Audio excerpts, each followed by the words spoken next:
20 seconds and counting.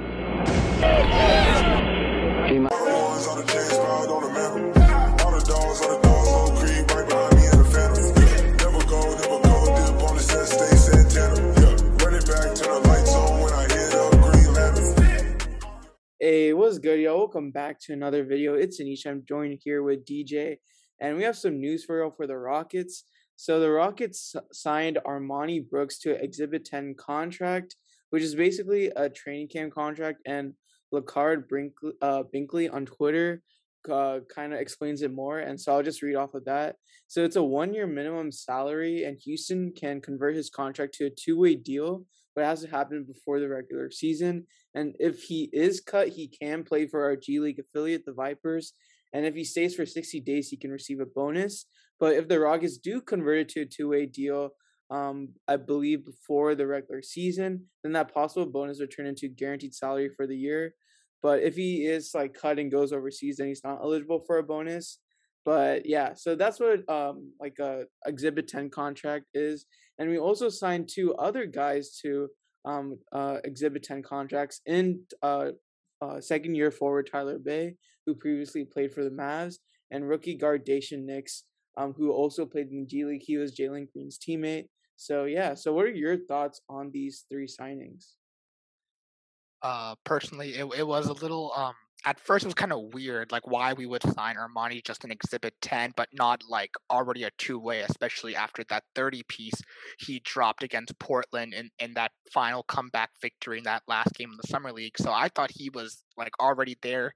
And plus, we saw what Armoni did last year with a lot of guys being injured, just coming in, being just like the sharpshooter, just instantly just coming in, no shots, nothing, just starts boom, boom, boom, getting buckets on like everything, on everyone there. So he has that like NBA already experience. So I was confused as to why the Rockets would do this. However, I mean, it does make a little bit of sense. Like we don't know if maybe the Rockets want to look to, hey, if like a Tyler Bay or if Daishen end up playing really well in training camp, and the Rockets are like, you know what, we could use one of them instead of like Armoni right now, then they could pick up one of them to be to take that second 2-way spot. However, in my opinion, I feel like at the end of this, Armoni is still going to get that second 2-way spot.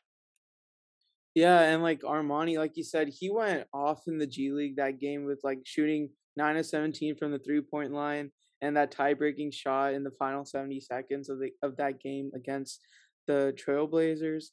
So I think Armoni, he also brings a skill set that we don't really have much of on our team. I think he's like the only true sharpshooter. I guess you can say Jalen Green could be that as well, but feel like a guy whose only role is like to shoot the ball from 3. I think Armoni is like one of our best to like do that. So I feel like he should make it to like the final roster, get that regular season contract. And the reason why is because like only NBA teams can only bring up 20 players to training camp, but they can only hold a maximum of 15 players under the standard contracts.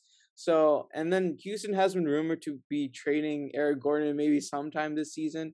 So if that happens before the trade line, maybe we can bring Armoni back into a regular season contract if we trade some other guys, some other veterans like DJ Augustine, or because I don't think we're trading John Wall anytime soon just because of his contract is so big. So I don't think that's happening anytime soon. But if we do trade some of those guys, make some room for Armoni, then I'd be totally down for that. And so, yeah, let's talk about the other guys. We know how good Armoni is, but who are the other guys in Tyler Bay and Daishen exactly? So Tyler Bay, he did play for the Mavs, but he did just recently play for the G League. He was on 3 teams in the G League, actually, but on one team, he was averaging around like 27-ish minutes, around like 15.5 points per game. And he's shooting about close to 50% from the field and 32.5% from 3. So it's just like another solid guy. I mean, I don't think he'll play at all. Maybe he'll go. I think he's just another Vipers guy almost. If he does go there, because we can only carry like 15 guys. And then Daishen his stats. He played 26.5 minutes in 15 games, averaged 8.8 points, Didn't shoot that great from the field, like 38.4 from the field and 17.6 from three. But he has had like good rebounds and assist numbers, 5.3 rebounds and 5.3 assists, and that's in 26.5 minutes. So he's like another like a playmaking guard. And DJ, if you want to talk more about these other two guys, and Tyler Bay and Daishen Nix. Yeah, so Bay's, I believe 6'7", decent sized, can play both the 3 and the 4. Definitely needs to improve on his 3-point shot a little bit if he wants to make it into this league. But then again, he was just a rookie and he was drafted by the Mavericks. And, the Mavericks right now aren't really too focused on player development as the Rockets were last year due to their like full of injuries and after the James Harden trade. The Mavericks right now are just focused on bringing in talent next to Luka. So really, what they did was they were just like, "Hey, Bay, just go down to the G League, do what you gotta do," and then they ended up just cutting him or releasing him, however, from there. So it really does help, like it for Bay. If let's say he does not get the roster, he can go to the G League, really prove his worth, and like you never know if some injuries and everything happen, the Rockets can call him up or something with that in mind. And as for Dacian Nix, he is a 6'5", kind of bulky point guard. Uh, Fairly decent playmaker. He also has that chemistry with Jalen Green as he was his teammate on the G League Ignite. So he also really needs to improve on his 3-point shot. But really, he's just a playmaker. And really, that's something that the Rockets also kind of need. I know the Rockets definitely want to make Josh Christopher and like if they put him in the G League, make him like a kind of playmaker and what kind of the offense to him in order to solidify himself as like a Drew Holiday type kind of player. That's definitely something they can do, similar to how they did with Kevin Porter Jr. And what really the Rockets do need playmakers because if you saw in the summer league, we really didn't have anyone besides Josh Christopher, and we saw on full display Kyrie Thomas is more of a combo guard, not really a playmaker, but he does at some point.